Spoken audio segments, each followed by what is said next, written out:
Ensign George Gay treads water in the vast Pacific, the sole survivor of 15 aircraft that flew into hell just minutes before.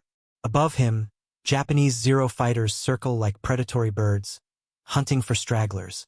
Around him floats the burning wreckage of American torpedo bombers, each one a coffin for 2 or 3 men he knew by name. His rubber seat cushion provides meager flotation as waves wash over his head. Through salt-stung eyes, he watches the Imperial Japanese Navy's carriers maneuvering confidently below their umbrella of fighters, their decks crowded with aircraft being armed and fueled. The Japanese believe they have won. They have no idea that high above them, invisible in the sun's glare, American dive bombers are beginning their attack runs. Gay alone knows what is about to unfold, the 5 minutes that will change the entire course of the Pacific War. The young radioman aboard the aircraft carrier USS Yorktown cannot know, as he transcribes the intercept on the morning of May 20, 1942, that he holds in his hands the thread that will unravel Japan's Pacific Empire. The message is fragmentary, encoded, seemingly meaningless to anyone without the codebook. But in the basement of the 14th Naval District Headquarters in Pearl Harbor, a team led by Commander Joseph Rockefort has been working 20-hour days for months, piecing together the structure of the Japanese naval code designated JN-25. They have been mapping its patterns like archaeologists reconstructing a shattered tablet. And now, finally, the fragments are beginning to form words, and the words are forming a picture of something vast and terrible approaching. Admiral Chester Nimitz stands before a wall map of the Pacific in his headquarters, studying the intelligence summaries that Rockefort's team has produced. The Codebreakers believe the Japanese are planning a major operation, perhaps the largest since Pearl Harbor. The target appears to be a location designated in Japanese naval code as AF. Rockefort is convinced that AF means Midway Atoll, the tiny speck of coral and sand that serves as America's forward outpost in the Central Pacific, 1,300 miles northwest of Hawaii. But not everyone agrees. Some intelligence analysts in Washington insist that AF refers to the Aleutian Islands, or perhaps even Hawaii itself. Nimitz must decide whether to commit his precious carriers. He has only 3 available: Enterprise, Hornet, and the hastily repaired Yorktown, based on this incomplete intelligence. If Rockefort is wrong, if the Japanese strike elsewhere while American forces are positioned at Midway, the entire strategic situation in the Pacific could collapse. Nimitz makes a decision that combines cunning with desperation.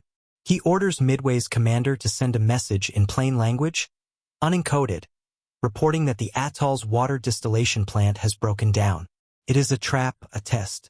If Midway truly is the target, Japanese intelligence will intercept this message and report it to their fleet commanders. 2 days later, Rockefort's team decrypts a Japanese naval message. AF is short of water. The confirmation is absolute. Nimitz now knows where the enemy will strike, and approximately when.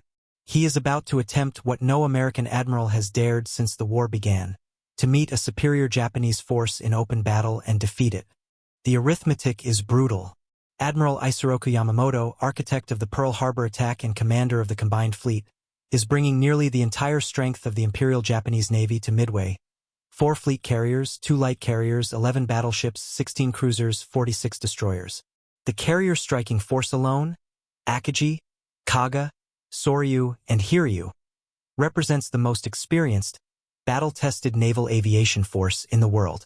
These are the ships and aircrews that devastated Pearl Harbor, that sank the British battleships Prince of Wales and Repulse, that ravaged the Dutch East Indies and Ceylon, that drove the Royal Navy from the Indian Ocean. They have never been defeated. Against this armada, Nimitz can field 3 carriers, 7 heavy cruisers, 1 light cruiser, and 15 destroyers. His pilots are mostly inexperienced, many having never been in combat. His torpedo bombers are the Douglas TBD Devastator, an aircraft so obsolete that its crews have begun referring to it as a flying coffin. But Nimitz has one advantage that Yamamoto lacks. He knows the enemy is coming. Lieutenant Commander John Waldron gathers his pilots in the ready room of the USS Hornet on the morning of June 4, 1942.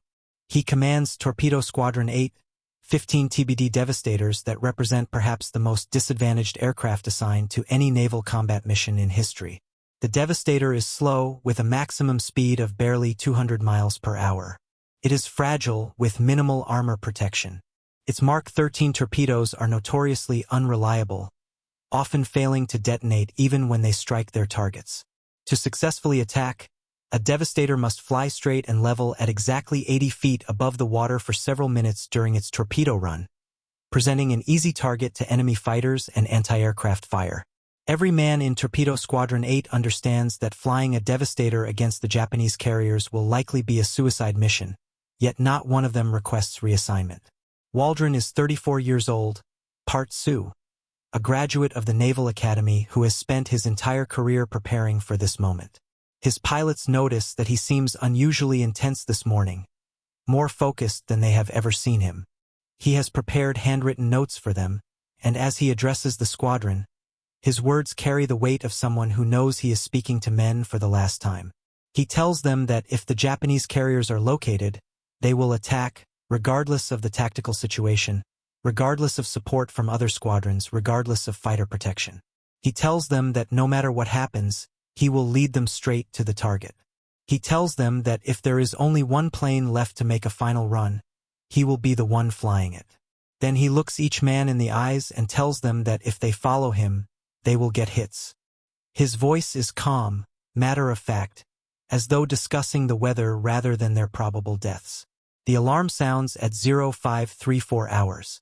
A PBY Catalina patrol aircraft has spotted the Japanese carriers 200 miles southwest of Midway. The American carriers immediately turn into the wind and begin launching aircraft.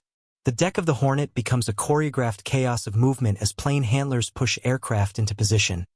Ordnance crews make final checks on torpedoes, and pilots sprint across the deck to their cockpits. The Devastators are heavy, sluggish on takeoff, struggling to gain altitude with the weight of their torpedoes. Waldron's squadron forms up and turns southwest, following the bearing to the enemy. What happens next will be debated by historians and naval tacticians for decades. The strike group from Hornet becomes separated. The dive bombers and fighter escorts follow one course, while Waldron, trusting his instincts and his calculations of where the Japanese carriers must be if they are preparing to attack Midway, leads his torpedo squadron on a different heading. He is navigating by dead reckoning and intuition, searching for a fleet somewhere in 360 degrees of empty ocean. At 0918 hours, through breaks in the clouds ahead, Waldron spots them, the four carriers of the Codebreakers, the cream of the Japanese fleet, sailing in formation with their escorting battleships and cruisers. He immediately radios the other Hornet squadrons, but they do not receive his transmission. He tries again. Nothing. Torpedo Squadron 8 is alone. Waldron never hesitates. He pushes the stick forward, beginning his attack run. Behind him, 15 Devastators follow in perfect formation, descending toward the wave tops. They are 40 miles from the nearest American fighter protection. The Japanese have more than 50 Zero fighters in the air, and every carrier in the formation is maneuvering at maximum speed, their anti-aircraft batteries tracking the incoming threat. The first Zero drops on the formation like a hawk on sparrows. Ensign George Gay, flying as Waldron's wingman, watches the fighter make its pass, sees the tracers reaching out from its machine guns, hears the impacts as bullets tear through the fabric and aluminum of American aircraft. A Devastator on the left flank begins smoking, drops out of formation, cartwheels into the ocean. The Zero pulls up, rolls, and comes back for another pass. Now more fighters are joining the attack, and the sky becomes a deadly geometry of tracer fire and desperately maneuvering aircraft. The Devastator is not designed for evasive action. Loaded with a torpedo, flying at wavetop height, each plane is committed to its attack run, unable to climb, unable to maneuver aggressively without stalling and crashing into the sea. The Japanese pilots recognize this vulnerability immediately. They attack in pairs and threes, making high-side approaches, firing until their ammunition is exhausted, then breaking away to let others take their place. The radio fills with shouted warnings, with calls for help, with the static of radios in aircraft that are no longer transmitting. Waldron's Devastator is hit, flames streaming from its engine. He holds course for several more seconds, trying to get close enough for a torpedo drop, but the fire spreads too quickly. His aircraft falls off on one wing and plunges into the ocean. The squadron loses its commander but does not break formation. The second in command, Lieutenant Raymond Moore, takes over the lead. He pushes on toward the carriers, now visible as massive shapes ahead, their decks crowded with aircraft, their hulls surrounded by the white wakes of maximum-speed evasive maneuvers. Gay watches 3 more Devastators burst into flames and crash. The formation is dissolving under the relentless fighter attacks. Individual aircraft are pressing forward, each pilot determined to deliver his torpedo before he dies. Gay's radioman gunner, Bob Huntington, is firing back at the Zeros, the .30 caliber machine gun in the rear cockpit absurdly inadequate against the fighters swarming around them. The Japanese anti-aircraft fire is a solid wall of explosions ahead, a curtain of steel and fire that they must fly through to reach torpedo release range. Moore's aircraft is hit and goes down. One by one, the Devastators are being shot out of the sky. Gay looks around and realizes he is one of perhaps 5 aircraft still flying. His own plane is damaged, controls sluggish, engine temperature rising. A Zero makes a pass from directly behind, and Gay feels bullets slamming into his aircraft. He hears Huntington cry out, then silence from the rear cockpit. The Zero's bullets have found his radioman.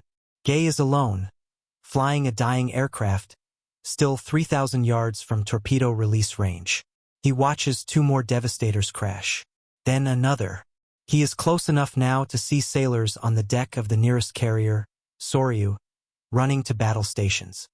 He arms his torpedo, steadies his approach, refuses to deviate from his attack run despite the fighters and the flak and the absolute certainty that he will not survive the next 60 seconds. At 1,500 yards, close enough to see individual aircraft on Soryu's deck, his plane is hit by concentrated anti-aircraft fire. The engine seizes. The Devastator begins losing altitude. Gay releases his torpedo, whether it runs true or not, he will never know, and then his aircraft strikes the water at over 100 miles per hour. The impact is violent, disorienting. Water floods the cockpit.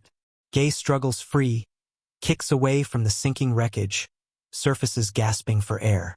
Around him, the ocean is littered with floating debris, burning oil, the wreckage of 15 American torpedo planes. He is the sole survivor of Torpedo Squadron 8. Every other pilot and radioman gunner is dead. 29 men in total. Not a single torpedo has struck its target. But Gay, treading water, clutching his rubber seat cushion for flotation, is about to witness something that no other American will see. The entire climactic phase of the Battle of Midway from a position between the 2 fleets. He pulls his raft over his head, trying to hide from the Japanese fighters still circling above, and watches the battle unfold. The sacrifice of Torpedo Squadron 8 has not been in vain, though Gay cannot yet understand why. The Japanese carriers have been forced to maneuver violently to avoid torpedoes, disrupting their own operations. More critically, the Japanese Combat Air Patrol, the Zero fighters that should be stationed at altitude to defend against high-altitude attack, has been drawn down to wavetop height to massacre the torpedo bombers. The sky above the Japanese carriers is nearly empty of defending fighters. At 1,022 hours, 2 squadrons of American dive bombers arrive over the Japanese fleet. Lieutenant Commander Wade McCluskey, leading 37 Douglas SBD Dauntless aircraft from Enterprise, has been searching for the Japanese carriers for over an hour, his fuel gauges dropping toward critical levels. He is about to turn back toward his carrier when he spots a Japanese destroyer below, racing northeast. McCluskey makes a calculated gamble. The destroyer is probably hurrying to rejoin the main fleet. He follows its wake, and minutes later, the clouds break and he sees them. 4 aircraft carriers, turning into the wind, their flight decks crowded with armed and fueled aircraft being prepared for a strike on the American carriers. McCluskey does not hesitate. He pushes over into his dive, and behind him, 37 dive bombers follow. At the same moment, completely by coincidence, Lieutenant Commander Maxwell Leslie arrives with 17 Dauntless aircraft from Yorktown. 54 American dive bombers are beginning their attack runs on the 4 most powerful warships in the Japanese Navy, and there are almost no Japanese fighters in position to stop them. From his position in the water, Gay watches the dive bombers plummet out of the sky like stooping hawks. The Japanese anti-aircraft fire intensifies, a desperate barrage of explosions that fills the sky with black puffs. But the dauntless aircraft are harder targets than the lumbering devastators, and they are coming from above, from the sun, at terminal velocity. The first bomb strikes Akagi, Admiral Nagumo's flagship, penetrating the flight deck and detonating in the hangar bay where armed and fueled aircraft are packed together. The explosion is enormous, a fireball that blows through the hangar deck and ignites a chain reaction of secondary explosions as torpedoes and bombs detonate. Seconds later, Kaga is hit, then hit again, then again. For bombs strike the carrier in rapid succession, each one adding to the inferno spreading through the ship. The flight deck lifts and buckles from internal explosions. Aircraft on deck are blown overboard or consumed by fire. Soryu takes 3 direct hits in rapid succession, and within minutes all 3 carriers are burning uncontrollably, their crews abandoning ship, their magazines cooking off in spectacular explosions that send debris hundreds of feet into the air. The attack lasts 5 minutes. In those 5 minutes, the balance of power in the Pacific shifts irreversibly. 3 of Japan's 4 carriers are doomed, though they will burn for hours before sinking. The 4th carrier, Hiryu, launches a counterattack that will find and damage Yorktown, but by late afternoon, American dive bombers will locate Hiryu and destroy her as well. Gay, still floating in the debris field, watches Japanese sailors in the water, watches the great carriers listing and burning, watches the ships that seemed invincible that morning transform into pyres. He will remain in the water for more than 30 hours before being rescued by a PBY Catalina. He will be the only member of Torpedo Squadron 8 to survive the battle. In his report, he will describe watching the Japanese fighters at wavetop height, exactly where they needed to be to defend against dive bombers, all because Waldron and his squadron had drawn them down. The sacrifice had not been pointless. The torpedo attacks had failed to score a single hit, but they had created the conditions for the dive bombers' success. 29 men had died buying 5 minutes of vulnerability for the Japanese fleet, and those 5 minutes had changed the war. The story of Midway is often told as a tale of American technological and tactical triumph, of brilliant code-breaking and strategic planning. And indeed, these elements were crucial.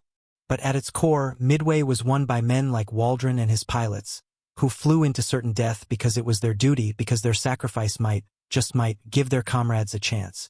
The torpedo squadrons from all 3 American carriers suffered catastrophic losses that day. Of 41 devastators launched, only 6 returned to their carriers. The casualty rate among torpedo bomber crews exceeded 80%. These men did not die because they were poorly trained or poorly led. They died because they were flying obsolete aircraft on an impossible mission, and they went anyway.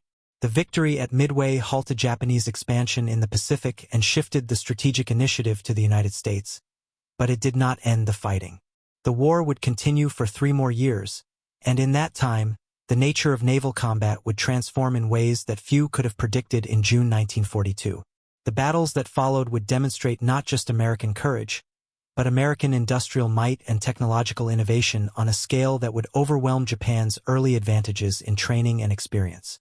Yet even as the technological balance shifted, individual courage and sacrifice would remain constant, the human element that no amount of industrial production could replace. 5 months after Midway, in the early morning darkness of August 9, 1942, a Japanese naval force approaches Guadalcanal with the confidence of a fleet that still believes itself superior in night combat. Vice Admiral Genichi Mikawa commands a column of 7 cruisers and 1 destroyer, steaming in single file through the darkness toward the Allied ships protecting the invasion beaches. The Americans have landed Marines on Guadalcanal 2 days earlier, seizing a partially completed airfield that the Japanese have been building.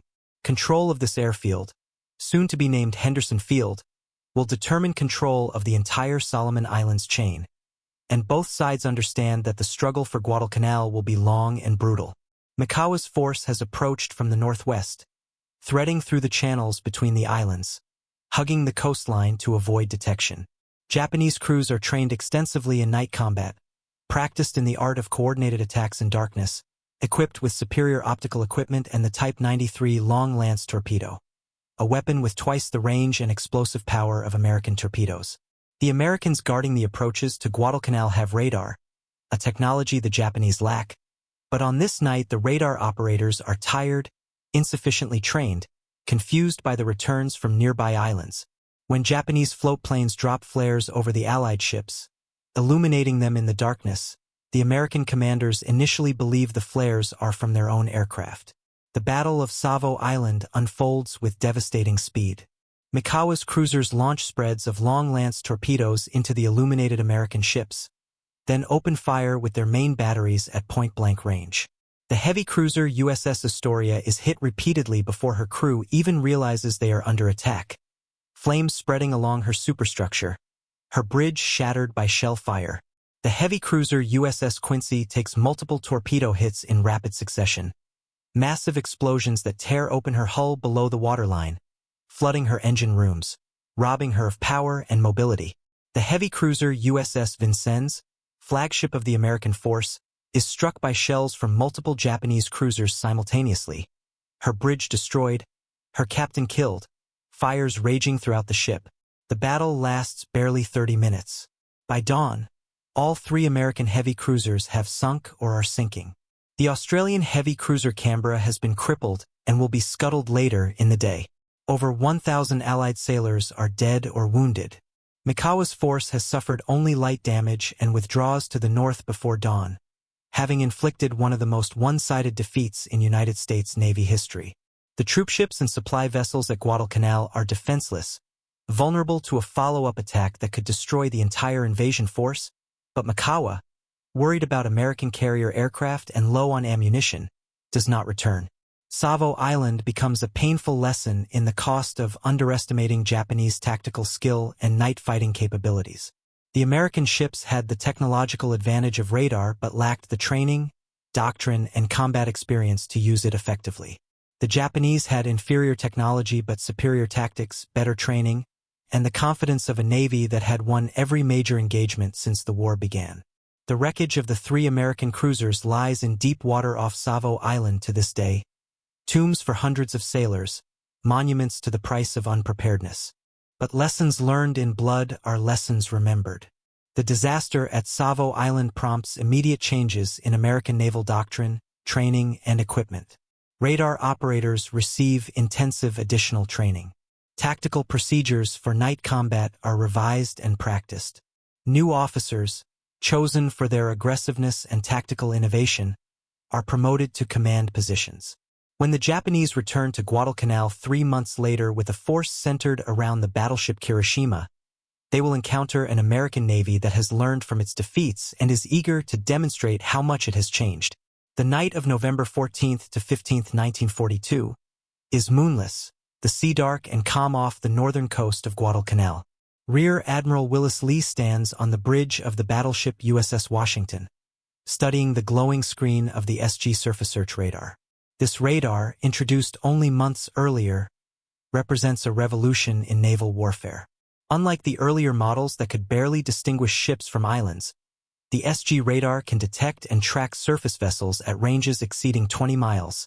Even in complete darkness, even through rain or fog, it can determine the range, bearing, and approximate course of enemy ships with remarkable precision, transforming night combat from a desperate, chaotic melee into something approaching a calculated engagement. Lee is an unusual choice for battleship command.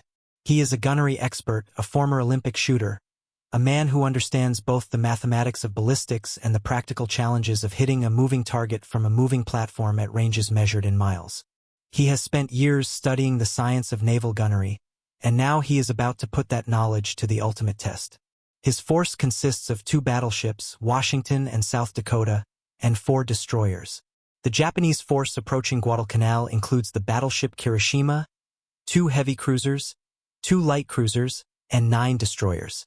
The Japanese have numerical superiority and extensive night combat experience. But Lee has radar. The tactical situation is complex. Henderson Field, the airfield on Guadalcanal, is the key to the entire campaign.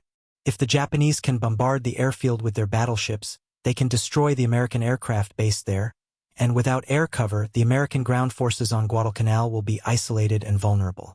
A Japanese transport convoy carrying thousands of troops is scheduled to arrive at Guadalcanal at dawn, but only if Henderson Field can be neutralized.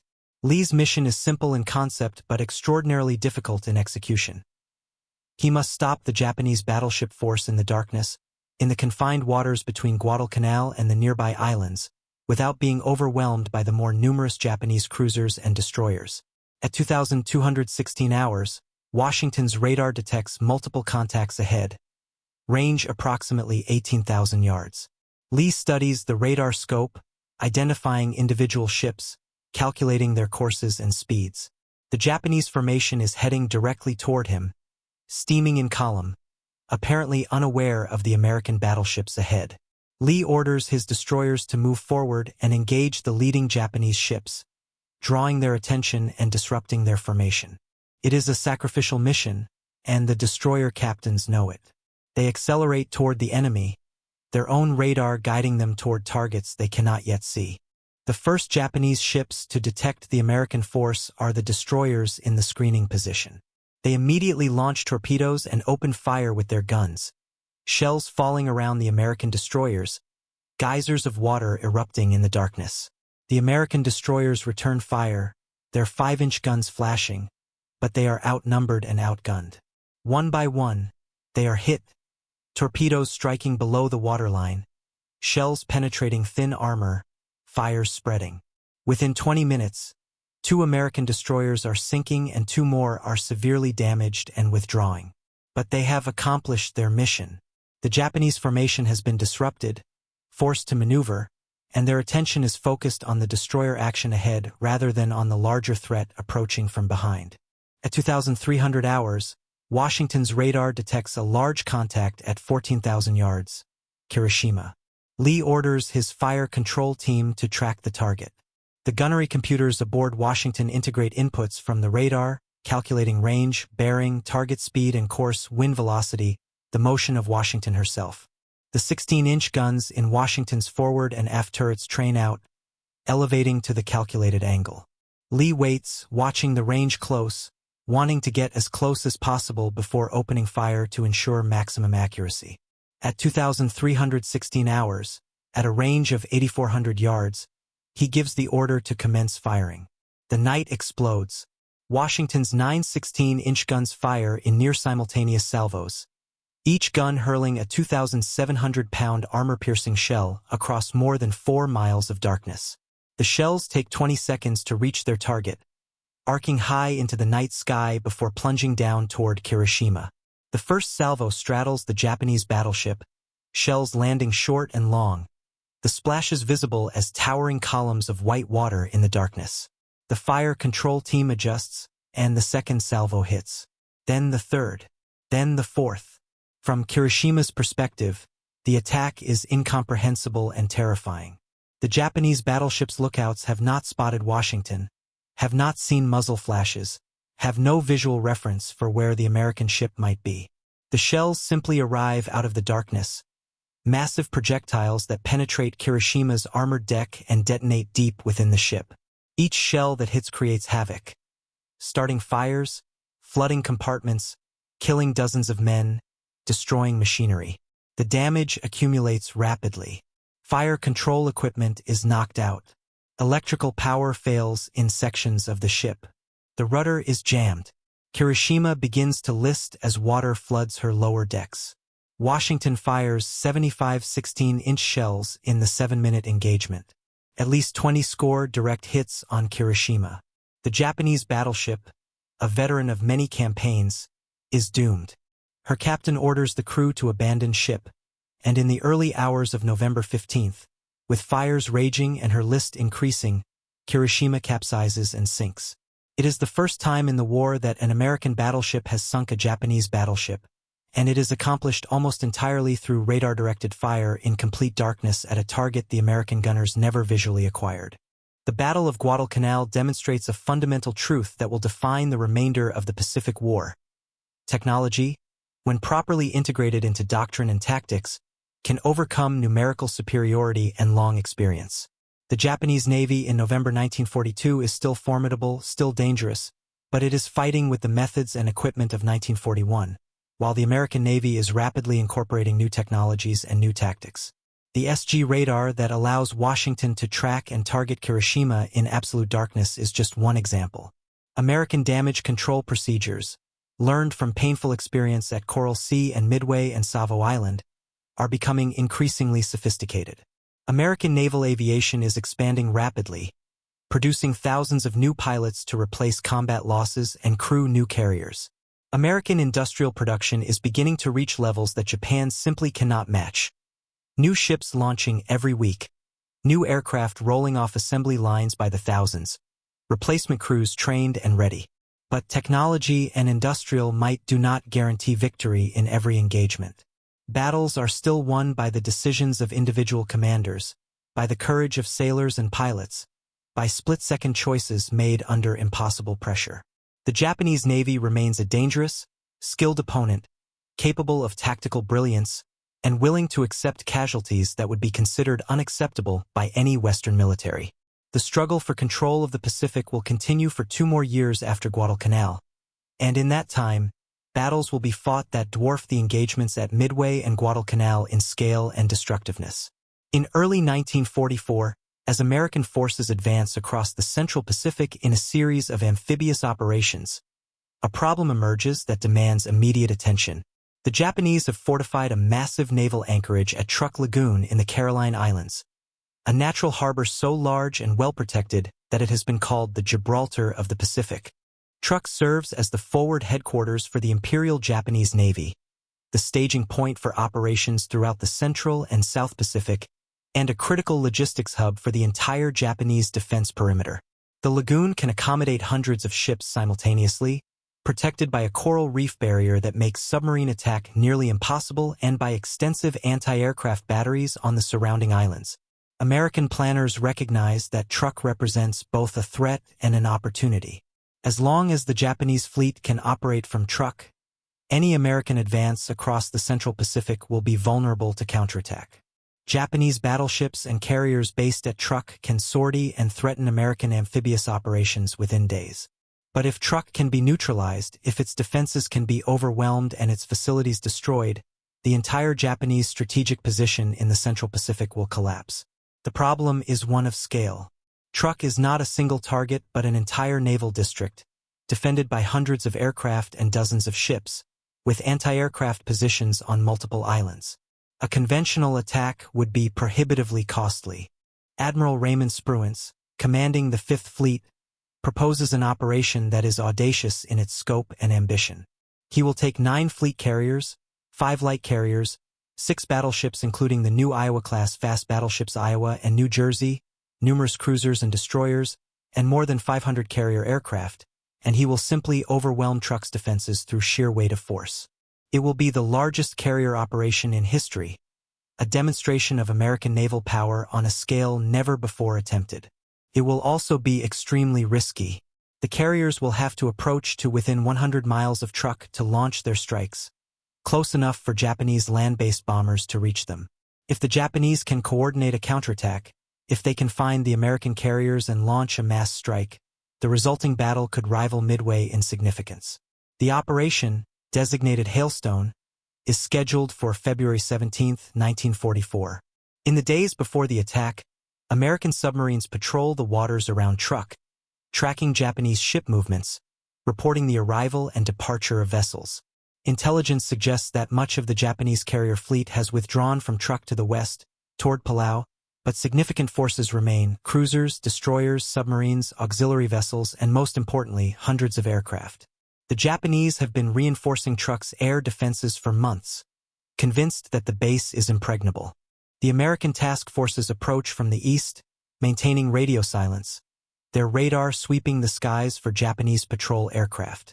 On the evening of February 16th, American submarines in position around Truk confirm that no Japanese heavy units are leaving the lagoon. The attack will achieve complete surprise. At dawn on February 17th, 72 Grumman F-6F Hellcat fighters sweep in over Truk at low altitude, strafing Japanese aircraft parked on the airfields before they can take off. The surprise is total. Within minutes, dozens of Japanese aircraft are burning on the ground, pilots and ground crews running for shelter as .50 caliber bullets tear through parked bombers and fighters. The Hellcats destroy over 30 aircraft in the first 10 minutes of the attack, establishing air superiority before the main strike waves arrive. Wave after wave of American aircraft hammer Truk throughout February 17th. Dive bombers attack ships in the lagoon, their bombs penetrating thin-skinned merchantmen and auxiliary vessels, setting them ablaze. Torpedo bombers attack the few Japanese warships attempting to escape through the reef passages, their torpedoes, far more reliable now than the defective weapons used at Midway, striking home with devastating effect. The light cruiser Katori, attempting to flee the lagoon, is caught by torpedo bombers and sent to the bottom. The destroyer Fumizuki is sunk. The training cruiser Naka is destroyed. Dozens of merchantmen, tankers, and auxiliary vessels are hit, set afire, beached, or sunk. The Japanese anti-aircraft defenses fight back with desperate intensity. The sky over Truk becomes a chaos of tracer fire, exploding shells, burning aircraft falling into the lagoon or crashing into the islands. American pilots describe the flak as the heaviest they have encountered in the war. But the American attacks are relentless, coordinated, overwhelming. For every Japanese gun position that shoots down an American aircraft, 10 more American planes deliver their bombs and torpedoes. The scale of the attack is simply beyond the Japanese defenders' capacity to counter. On the night of February 17th to 18th, Admiral Spruance makes a decision that surprises even his own officers.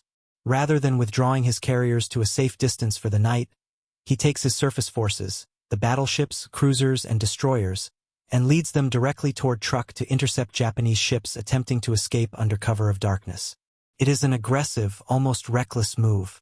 The waters around Truk are poorly charted, filled with coral reefs and shoals. Japanese submarines and surface ships could be anywhere in the darkness. But Spruance is determined to maximize the destruction, to eliminate as many Japanese ships as possible while the opportunity exists. The American surface forces circle Truk through the night, their radar detecting and tracking Japanese ships fleeing the lagoon. The new Iowa-class battleships, with their powerful radar and fire control systems, engage Japanese vessels at ranges exceeding 10 miles, their 16-inch guns firing in the darkness at targets invisible to the naked eye. The Japanese ships, lacking radar and confused by the sudden appearance of American battleships where none should be, are overwhelmed.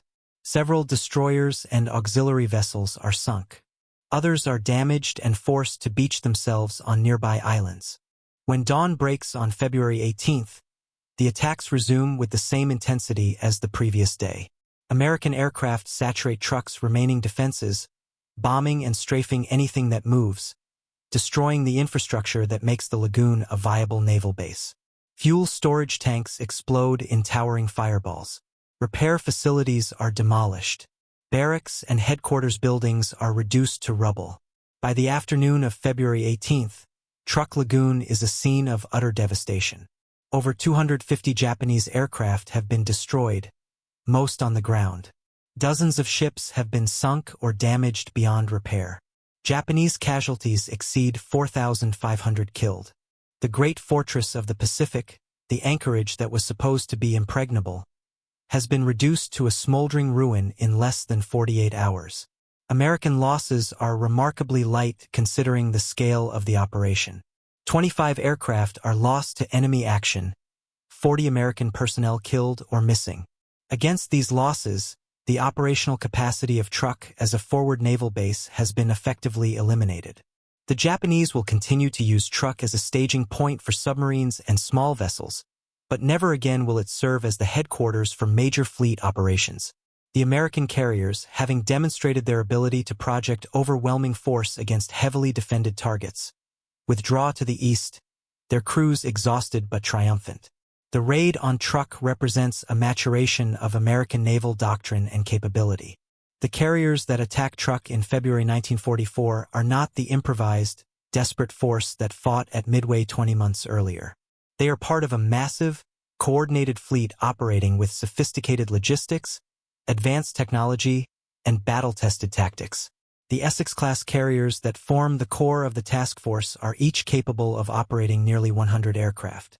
The F-6F Hellcat fighters that sweep Truk's airfields are faster, more heavily armed, and more rugged than the F-4F Wildcats that fought at Midway. The TBF Avenger torpedo bombers that sink Japanese ships at Truk are far superior to the obsolete devastators that Waldron led to their deaths. American pilots now have months of training before entering combat, including extensive practice in coordination between fighter, dive bomber, and torpedo bomber squadrons. But perhaps most importantly, the American industrial base is now producing weapons, ships, and aircraft at rates that Japan simply cannot match. In 1944, American shipyards will launch 9 Essex-class carriers, numerous escort carriers, dozens of cruisers and destroyers, hundreds of submarines. Japanese shipyards, struggling with material shortages and increasingly disrupted by American submarine attacks on merchant shipping, will launch a fraction of this tonnage. American aircraft factories will produce over 90,000 aircraft in 1944, fighters, bombers, transports, trainers. Japanese factories will produce barely 20,000. The American advantage is no longer merely technological or tactical.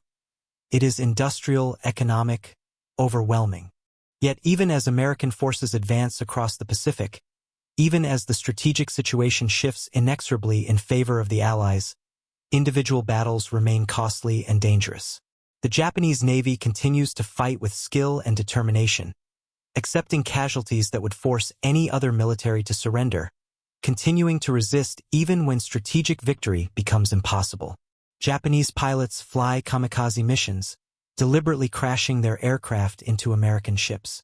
Japanese soldiers defend Pacific Islands to the last man, preferring death to surrender. The cultural and psychological factors that drive this resistance are complex, rooted in Japanese military tradition, the code of Bushido, and the totalitarian propaganda of the wartime regime. But regardless of motivation, the result is the same. The Pacific War becomes a grinding, brutal campaign of attrition that will continue until August 1945, when atomic bombs and Soviet entry into the war finally convinced Japan's leaders that further resistance is futile. The battles at Midway, Savo Island, Guadalcanal, and Truk are not isolated events but part of a continuous, evolving conflict that transforms both the participants and the nature of warfare itself. The naval combat of 1942 is dominated by aircraft carriers, dive bombers, and torpedo planes, but the importance of battleships and cruisers in surface actions remains significant. The naval combat of 1944 to 1945 sees the aircraft carrier become the dominant weapon system, with battleships relegated to shore bombardment and anti-aircraft defense roles. The tactical innovations developed in these battles, radar fire control, coordinated airstrikes, damage control procedures, anti-submarine warfare techniques, become standard practice that will influence naval doctrine for decades after the war ends. Consider the transformation of American naval aviation from June 1942 to February 1944. At Midway, American torpedo bombers fly obsolete aircraft with defective torpedoes and minimal fighter protection, and they are slaughtered. 20 months later, at Truk, American torpedo bombers fly advanced aircraft with reliable weapons and overwhelming fighter support, and they destroy the enemy fleet with minimal losses. The change is not just technological. American naval aviators in 1944 are better trained, better coordinated, better supported by reconnaissance and intelligence than their predecessors in 1942. They operate within a system, a complex organizational structure that includes fleet carriers, escort carriers, oilers, ammunition ships, repair vessels, submarines, land-based aircraft that can project power across thousands of miles of ocean and sustain operations indefinitely. Or consider the transformation of surface combat. At Savo Island in August 1942, American cruisers and destroyers are ambushed and destroyed by a Japanese force using visual spotting and superior night fighting tactics. 3 months later, at Guadalcanal in November 1942, American battleships use radar to detect, track, and destroy Japanese battleships in complete darkness. The technology is not magic. It requires training, doctrine, and leadership to use effectively, but once properly integrated into naval operations, it provides an advantage that the Japanese, lacking equivalent technology, cannot counter. The human element, though, remains constant throughout these transformations. The courage of Waldron and his squadron, flying into certain death at Midway, is mirrored in countless other acts of valor throughout the Pacific War.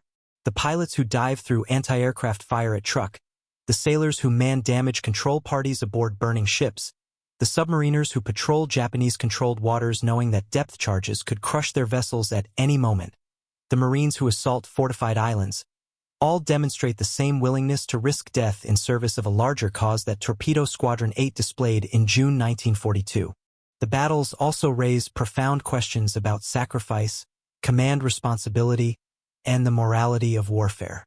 Was Nimitz right to send his carriers to Midway based on incomplete intelligence, risking the entire Pacific Fleet on the accuracy of code-breaking?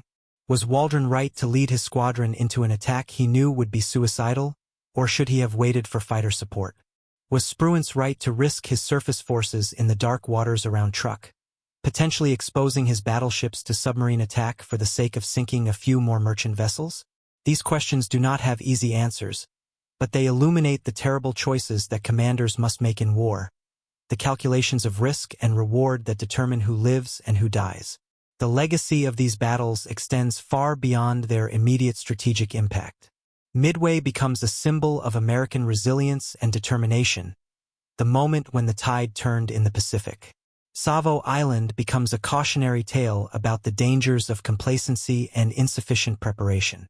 Guadalcanal demonstrates the importance of technological innovation and the willingness to learn from defeat. Truk shows the power of coordinated, overwhelming force when properly applied. Together, these battles form a narrative of transformation, of an American military that enters the war unprepared, suffers devastating defeats, learns from its mistakes, and ultimately achieves victory through a combination of courage, innovation, and industrial might. The physical evidence of these battles remains. The wrecks of the three carriers sunk at Midway, Akagi, Kaga, and Soryu lie in deep water in the Central Pacific, their hulls gradually corroding, their aircraft still visible in some cases, resting where they fell 79 years ago. Kiryu, the fourth carrier sunk at Midway, lies nearby, her hull broken but still recognizable. These wrecks are war graves, protected by international law, monuments to the thousands of Japanese sailors and airmen who died in the battle. Truk Lagoon has become one of the world's most famous diving sites, a submerged museum of World War II naval warfare. Over 60 ships and hundreds of aircraft rest on the bottom of the lagoon, preserved by the warm, relatively calm waters. Divers exploring these wrecks find intact aircraft in the holds of merchantmen, still legible documents in flooded cabins, personal effects of sailors who abandoned ship in February 1944. The Japanese government has designated these wrecks as war graves, asking that divers treat them with respect and refrain from removing artifacts. The lagoon is both a tourist attraction and a memorial, a place where the violence and destruction of war can be witnessed directly, frozen in time beneath the waves. The three American cruisers sunk at Savo Island, Astoria, Quincy, and Vincennes lie in deep water off the coast of Guadalcanal. Unlike the accessible wrecks at Truk, these ships rest at depths of several hundred feet, making them difficult to reach and explore. They are tombs for hundreds of American sailors, young men who died in one of the U.S. Navy's worst defeats, victims of Japanese tactical superiority and American unpreparedness. Kirishima, the Japanese battleship sunk at the Second Naval Battle of Guadalcanal, lies nearby, her hull resting on the bottom in over 3,000 feet of water, a testament to the devastating effectiveness of radar-directed naval gunfire. These physical remnants, the wrecked ships, the crashed aircraft, the rusted guns and torpedoes and anchors scattered across the Pacific floor, are more than historical curiosities. They are evidence of human decisions, human actions, human consequences. Every ship at the bottom represents hundreds of individual stories. Sailors who wrote letters home the night before they died, pilots who checked their instruments one final time before taking off on their last mission, commanders who made the decisions that sent their men into battle. The historian's task is to recover these stories, to understand these decisions, to illuminate the human dimension of events that are often reduced to statistics and tactical diagrams. Consider the story of Ensign George Gay, sole survivor of Torpedo Squadron 8. After being rescued from the water and recovering from his wounds, Gay returns to flight status and serves for the remainder of the war. He survives the war, retires from the Navy, and spends the next 4 decades telling the story of Torpedo Squadron 8, ensuring that the sacrifice of his comrades is not forgotten. He attends reunions, speaks at schools and museums, writes a memoir. When he dies in 1994, at age 77, he is buried at Arlington National Cemetery, his gravestone noting his service with Torpedo Squadron 8 at Midway. His survival seems almost miraculous. Of all the men in the squadron, why was he the one to live? But he does not see it that way. He sees it as a responsibility, an obligation to bear witness, to remember. Or consider the story of Admiral Willis Lee, who commanded Washington at the Second Naval Battle of Guadalcanal. Lee's use of radar to track and destroy Kirishima in darkness represents a tactical innovation that will influence naval warfare for decades. But Lee does not survive the war to see the full impact of his innovations. He dies of a heart attack in 1945, still on active duty, his health broken by years of intense stress and overwork. He is 57 years old. His funeral is attended by thousands, and his contributions to naval gunnery and radar tactics are recognized. But his name does not become as famous as those of commanders like Nimitz or Halsey. Yet his impact on the war is profound, and his willingness to embrace new technology and new tactics exemplifies the adaptability that allows the American military to overcome its early defeats. Or consider the collective story of the Japanese sailors and airmen who died at Truk in February 1944. Many of them were experienced veterans who had fought since the beginning of the war, men who had participated in the victories at Pearl Harbor, the Dutch East Indies, the Indian Ocean. They knew they were losing. By February 1944, the strategic situation was clear to anyone who could read a map. American forces were advancing inexorably toward the Japanese home islands, and Japan lacked the resources to stop them. Yet they continued to fight, continued to man their anti-aircraft guns as wave after wave of American aircraft attacked, continued to serve aboard ships that they knew would likely be sunk. Their courage in the face of inevitable defeat is no less real than American courage in the face of uncertain victory. The Pacific War, viewed from the perspective of these four battles, becomes a story of transformation on multiple levels. It is a story of technological transformation, as radar, improved aircraft, better torpedoes, and more effective damage control gradually shift the tactical balance from Japan to America. It is a story of industrial transformation, as American factories gear up for wartime production and begin outputting weapons and equipment at rates that dwarf Japanese capacity. It is a story of tactical transformation, as American commanders learn from early defeats and develop new doctrines for carrier operations, surface combat, and amphibious warfare. It is a story of strategic transformation, as the defensive posture of 1942 gives way to the offensive campaigns of 1943 to 1945. But most fundamentally, it is a story of human transformation, of young men who join the military as civilians and become warriors, of commanders who learn through bitter experience how to lead men in combat, of entire societies that mobilize for total war and channel all their resources toward victory. The individuals who fight these battles are changed by them, marked by them, defined by them.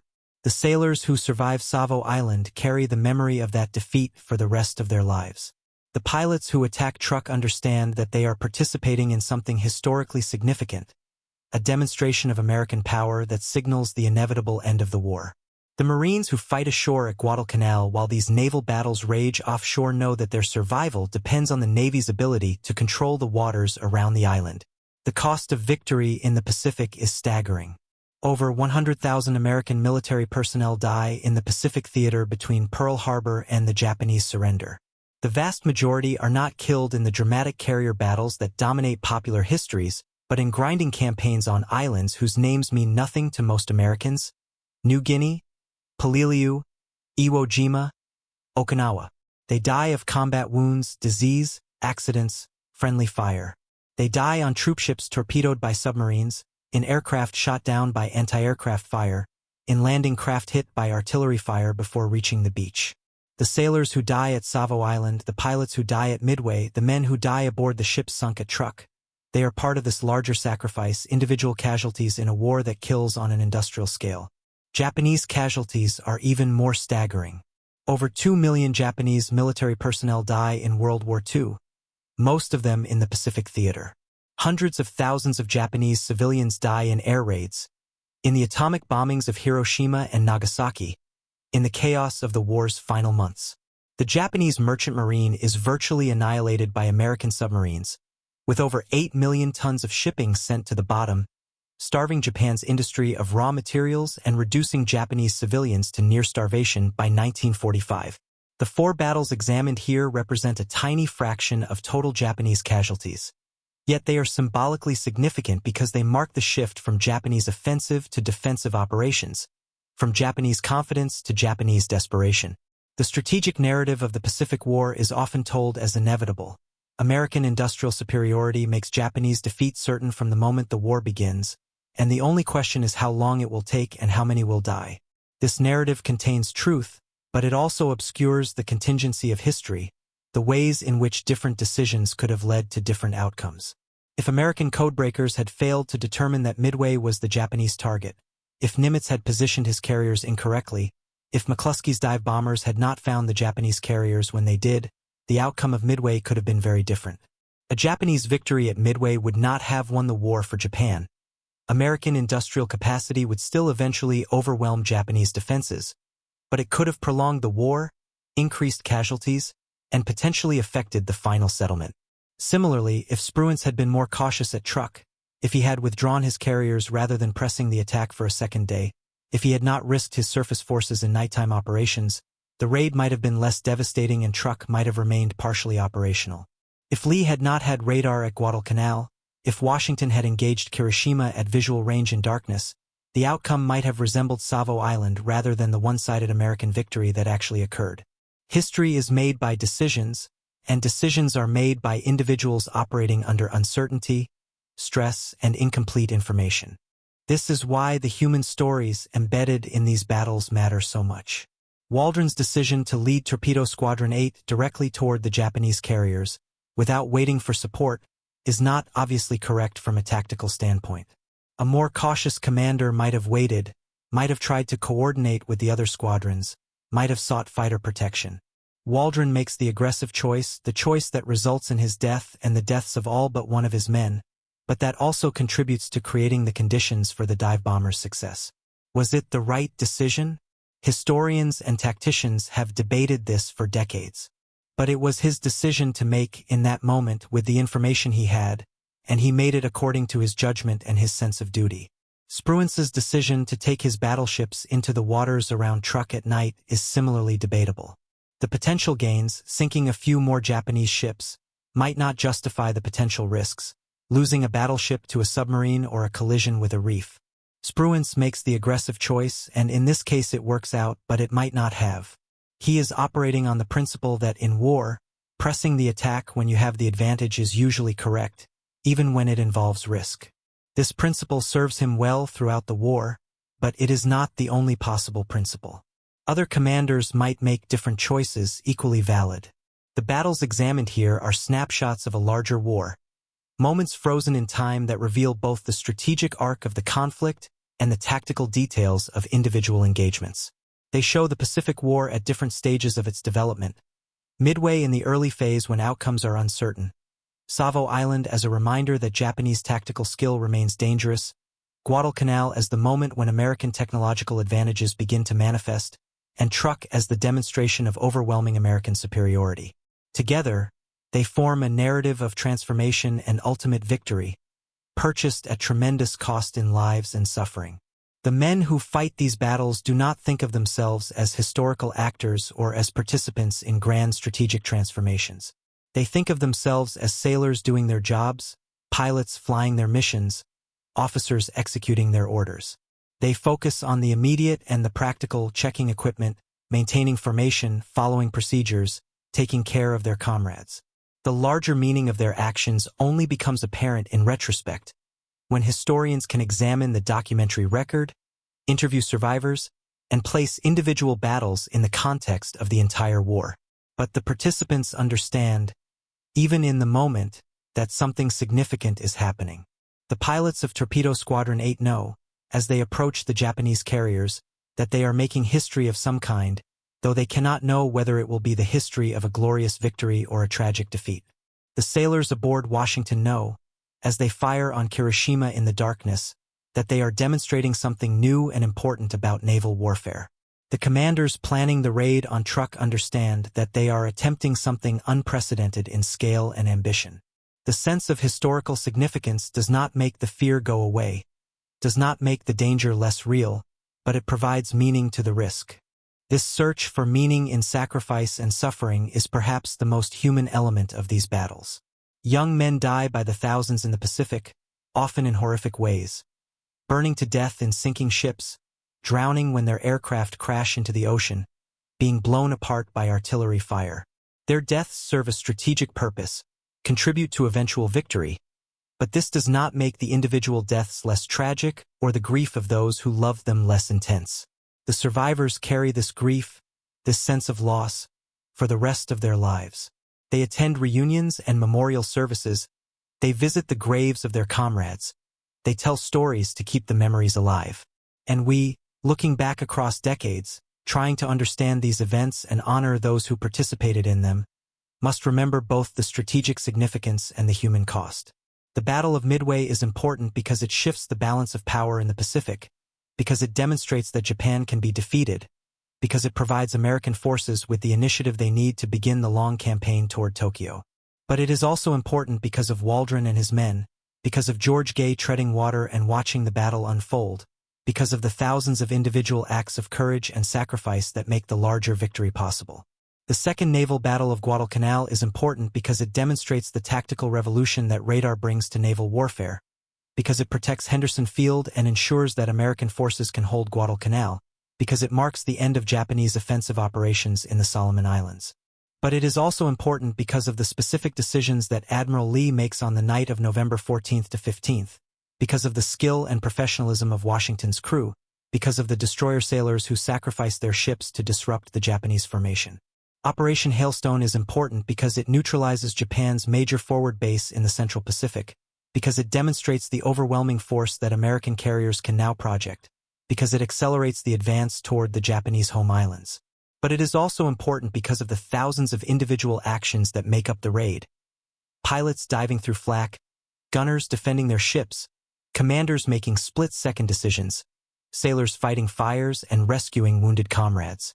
The Battle of Savo Island is important because it teaches painful lessons about the cost of unpreparedness, because it demonstrates that technological advantages must be coupled with proper training and doctrine, because it shows that the Japanese remain dangerous opponents even as the strategic balance shifts. But it is also important because of the men who died in those 30 minutes of chaos and violence, because of the lessons learned from their sacrifice, because of the way their defeat shapes subsequent American naval doctrine. These battles, separated by hundreds of miles and many months, are connected by common themes of courage, sacrifice, innovation, and transformation. They are part of a larger story, the story of World War II, the story of American military development, the story of technological change in warfare, the story of human capacity for both nobility and violence.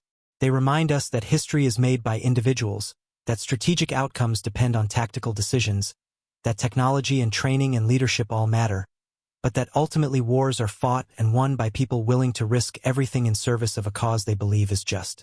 The battles we have explored today, Midway, Savo Island, Guadalcanal, and Truk Lagoon, represent pivotal moments in the Pacific War, each illustrating different aspects of naval combat and the evolution of warfare itself. From the desperate sacrifice of Torpedo Squadron 8 at Midway to the devastating technological superiority displayed at Truk, these engagements show us the transformation of the American military from a force reeling from Pearl Harbor's shock to a juggernaut that would reshape the Pacific. They remind us that victory is never inevitable, that it must be earned through courage, innovation, and sacrifice, and that the costs of war are measured not just in ships sunk and battles won, but in the lives of individuals who answered their nation's call. These stories remain relevant today because they illuminate timeless truths about leadership, technology, and human nature under extreme stress. They show us that defeat can be a teacher, that technological advantage must be coupled with tactical skill, and that individual courage can change the course of history. If you found this exploration of Pacific naval warfare compelling, please subscribe to the channel for more in-depth historical narratives. Your subscription helps us continue creating these detailed examinations of pivotal moments in history. If you enjoyed this video, please give it a like, It helps others discover this content and supports our work in bringing these stories to a wider audience. I'd love to hear your thoughts in the comments below. Which of these 4 battles do you think was most decisive in turning the tide of the Pacific War? Was it Midway's dramatic carrier duel, Guadalcanal's demonstration of radar's revolutionary potential, or Truk's overwhelming display of American naval power? Or do you think Savo Island's painful lessons were equally important in shaping American victory? Share your perspective and let's discuss how these battles connect to the larger narrative of World War II and continue to influence naval doctrine today. Thank you for watching, and remember, these stories of sacrifice and valor deserve to be remembered and shared with new generations.